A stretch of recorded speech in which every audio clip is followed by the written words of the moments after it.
So in this next video, I'm going to show how in LiveFarmer we record the machine information for a couple of reasons. One is to actually get costings against that machine every time it's used. And another one is to use the health and safety facilities to risk assess the machine and create a set of startup instructions and shutdown instructions. So if I go into the machine category first, and I'll pick up the section for tractors, and we can specify if we want to collect times, so on-off times for each vehicle, or if it's a packing line. But we can also add to this category of tractors, I can add a general assessment layout. So I've added a vehicle check into this, and I can also assign a set of startup stroke shutdown checklists for this particular vehicle. So that'll give the driver the instructions of all of the things he's got to check before he starts using the vehicle.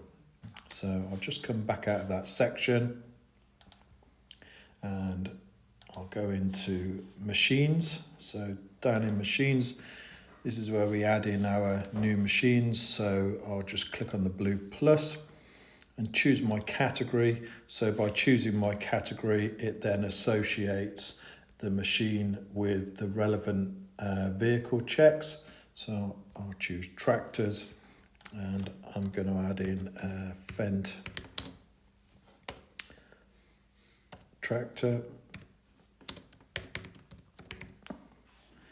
And I can put in its registration details, manufacturing date, if it's got an ID number or an asset number, and if it's risk assessed or not. So I'm going to say yes, this one is risk assessed.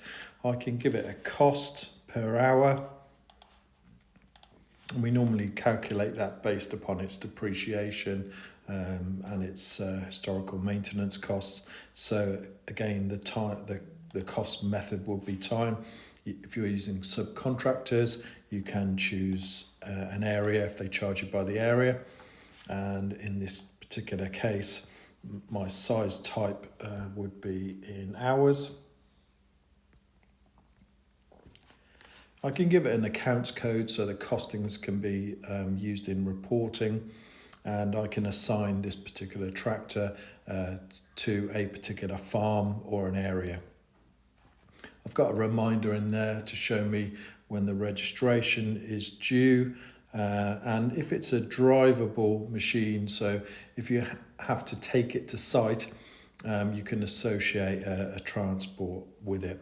So I can put in my manufacturer. In this case, I'm going to say it's Fendt, and I can give it a model number, serial number, asset number, etc. One of the other useful things in LiveFarmer is I can add a user manual to it. So I can scan in the user manual and just basically pick it from a document and add it to the system. That way, if there's any problems when the driver's out in the field, it can refer back to the manual. I've also got an assessment file as well, which might be a health and safety instruction from the manufacturer as to what you need to check, as opposed to my own internal checks. The other quite useful thing, more for implements, but I can give it a location. So if I've stopped and parked at my tractor and got a vehicle home or a van home, I can just specify just by push pinning the area where I've left that particular tractor, so anyone else who goes onto the system knows whereabouts it's located. I can add sub-machines as well, so if it's a tractor-trailer combination, each time I use this particular tractor, if I need a specific trailer for it, I can associate the trailer with it as well. And finally, I can assign a set of images to the tractor, images just taken with the iPad or camera, etc.